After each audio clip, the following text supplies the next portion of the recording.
విశాఖ గాజువాక ఉక్కు నిర్వాసితుల సమస్యలపై విలేకరుల సమావేశంలో పల్లా స్పష్టత. అందరికీ నమస్కారం. మరి నిన్న ఏదైతే స్టీల్ ప్లాంట్కి సంబంధించినటువంటి నిర్వాసితులు మరి ఆందోళన చేశారో ఆ ఆందోళన మేము అర్థం చేసుకోగలం. ఎందుకంటే చాలా సంవత్సరాల నుంచి కూడా వాళ్ళు ఉద్యోగాల కోసం ఎదురు చూస్తున్నారు. అయితే మా ప్రయత్నం నిర్వాసితుడికి న్యాయం చేయాలనే ఆలోచనతో ఉన్నాం. ఖచ్చితంగా నిర్వాసితుడికి న్యాయం జరిగే వరకు కూడా ఆయన పక్షాన్నే ఉంటామని చెప్పేసి ఈ సందర్భంగా తెలియజేస్తున్నాం. ఈరోజు సుమారు 14-15 వేల కోట్లు తీసుకొచ్చి ఆ ప్లాంట్లో పెట్టడానికి కూడా ప్రధానంగా నిర్వాసితుడికి ఎప్పటికైనా ఉద్యోగం రావాలి అన్న ఆలోచన అని చెప్పేసి ఈ సందర్భంగా తెలియజేస్తున్నాం.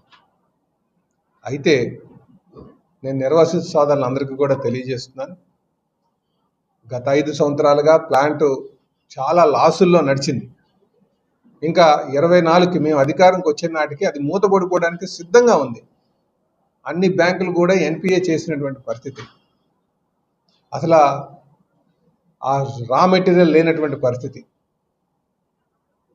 అలాంటి పరిస్థితిలో గౌరవ ముఖ్యమంత్రి గారు అయినటువంటి శ్రీ నారా చంద్రబాబు నాయుడు గారు, డిప్యూటీ ముఖ్యమంత్రి గారు అయినటువంటి డిప్యూటీ సీఎం గారు అయినటువంటి పవన్ కళ్యాణ్ గారు, అలాగే కేంద్రంలో ఉన్నటువంటి నరేంద్ర మోడీ గారు ప్రైమ్ మినిస్టర్ గారు, నిర్మలా సీతారామన్ గారు, అలాగే ఇక్కడ స్థానికంగా ఉన్నటువంటి ఎంపీ గారు భారత్ గారు, అలాగే రామ్మోహన్ గారు యూనియన్ కేంద్ర మంత్రి గారు, అలాగే కుమారస్వామి గారు స్టీల్ మినిస్టర్ గారు, అలాగే సహాయ స్టీల్ మినిస్టర్ వరం గారు అందరు కూర్చొని ఇక్కడి 32 మంది ప్రాణత్యాగాలతో సాధించుకుంది. ఈ ప్లాంట్ ఎలాగైనా నడవాలి, ఇక్కడ ఉన్నటువంటి సెంటిమెంట్స్తో ముడిపడి ఉంది. ఇక్కడ ఇదొక సెంటిమెంట్, స్టీల్ ప్లాంట్ అనేది ఒక సెంటిమెంట్ అని భావించి మరి కేంద్ర పెద్దలను ఒప్పించి సుమారు 11,440 కోట్లు కేంద్రం నుంచి, అలాగే రాష్ట్రం నుంచి 2,600 కోట్లు తీసుకురావడం జరిగింది. అయితే ఈరోజు ఆ డబ్బులు పెట్టుబడి పెట్టిన తర్వాత మళ్ళీ ప్లాంట్ పూర్తి సామర్థ్యంతో నడవడం మొదలుపెట్టింది. అయితే ప్లాంట్ నడిస్తే ఉద్యోగాలు వస్తాయి. అదే ఇలా మంచిగా నడుస్తుందనే తరుణంలో మళ్ళీ ఒక ఫైర్ యాక్సిడెంట్ అయింది. మళ్ళీ వాళ్ళందరికీ కూడా పర్మనెంట్ ఉద్యోగాలు మాట్లాడి వాళ్ళకి రావాల్సినటువంటి అన్నిటి ఏవైతే వాళ్ళకి రావాల్సినటువంటి గ్రాట్యుటీ కావచ్చు, ఫైనాన్షియల్ బెనిఫిట్స్ ఏమున్నాయో అవన్నీ కూడా మళ్ళీ ఏర్పాటు చేయడం జరుగుతుంది. ఇలాంటి నేపథ్యంలో ప్లాంట్ ఒకసారి నడిచి మళ్ళీ దెబ్బ తిని మళ్ళీ నడుస్తున్నటువంటి తరుణంలో దీని పట్ల మళ్ళీ స్ట్రైక్లు అయి తీసుకురావడం మంచి పద్ధతి కాదు.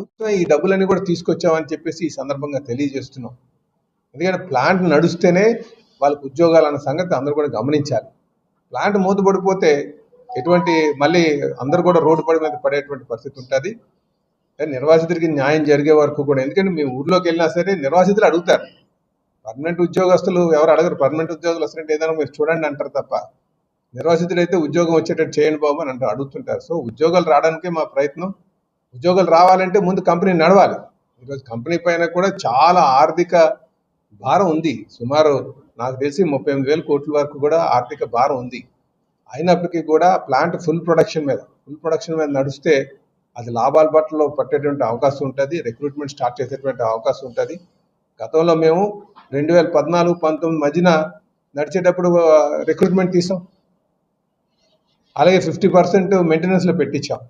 మళ్ళీ 2019 నుంచి 24 మధ్యన ఎక్కడ కూడా అన్నీ కూడా మూతపడే స్టేజ్కి వచ్చేసింది. అయితే ఇప్పుడు ఈ 2 సంవత్సరాలు బట్టి అతి కష్టం మీద దాన్ని గాడిలో పెట్టి నడిపించేటటువంటి పరిస్థితిలో మేము ఉన్నాం.